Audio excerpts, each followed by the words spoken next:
Hey guys, my name's Dora, and today I'm going to show you how to paint 7 different styles of loose watercolor roses.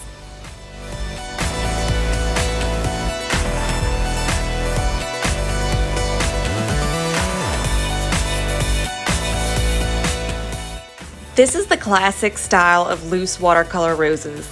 Paint a center using small, thin petals. Then as you move outwards, make your strokes wider and longer for a bigger petal.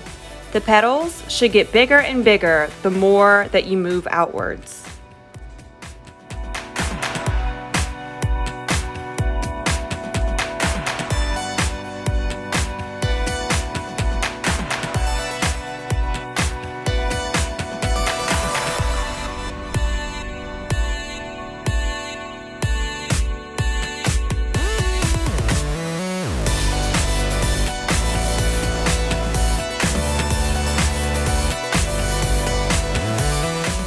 BEAUCOUP petals means a lot of petals. Simply keep going around and around while painting small, thin petals until you're satisfied with the size and shape.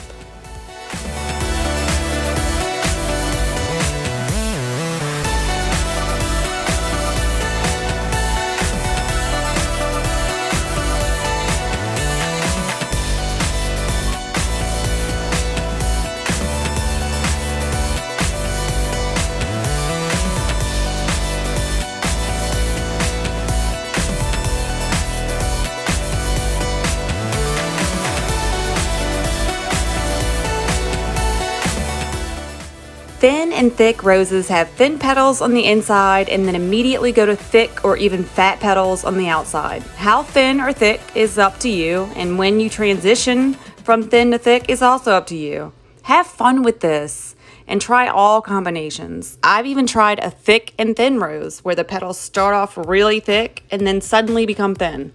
I have to say, it came out very cute.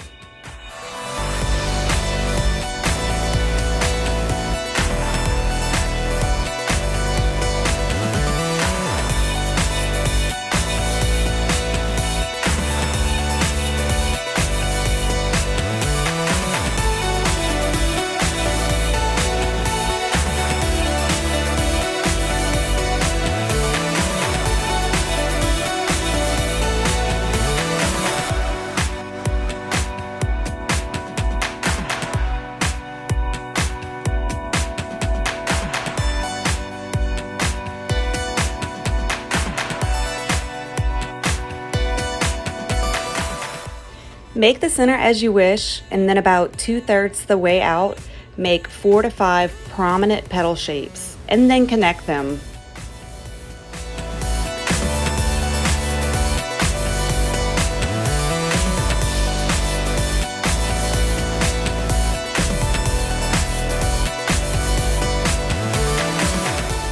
Okay, so I decided to make this flower 5 petals instead of 4. At this point, you want to just keep going around and around, making this flower look as uniform and round as possible.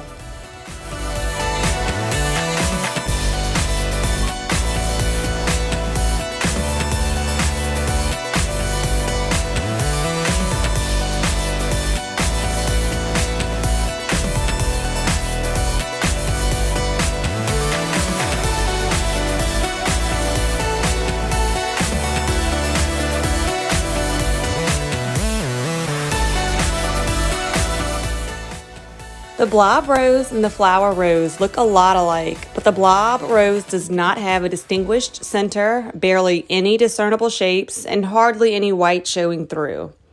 I named this rose blob because I felt like it definitely resembles one. Simply paint various plump shapes close together, and be sure to include at least 3 different colors as well.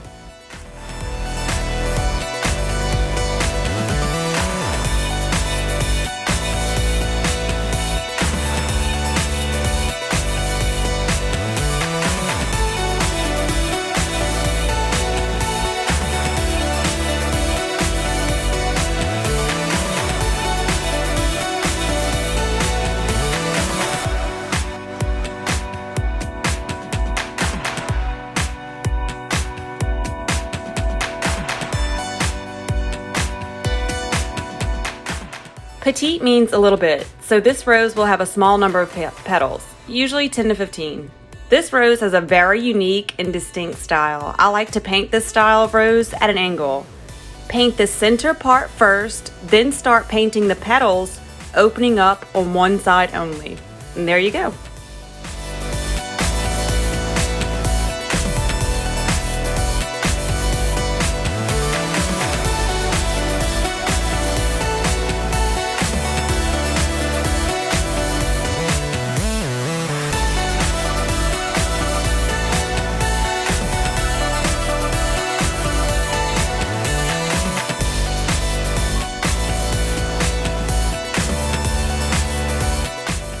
These roundabout roses are the easiest to paint and definitely one of the most fun. Paint the center how you want. I usually do thin, small petals. Then make sure to saturate the middle with bright and bold color. Then paint a large circle around it. Keep going around and around until you have the size and shape that you desire. And that's it.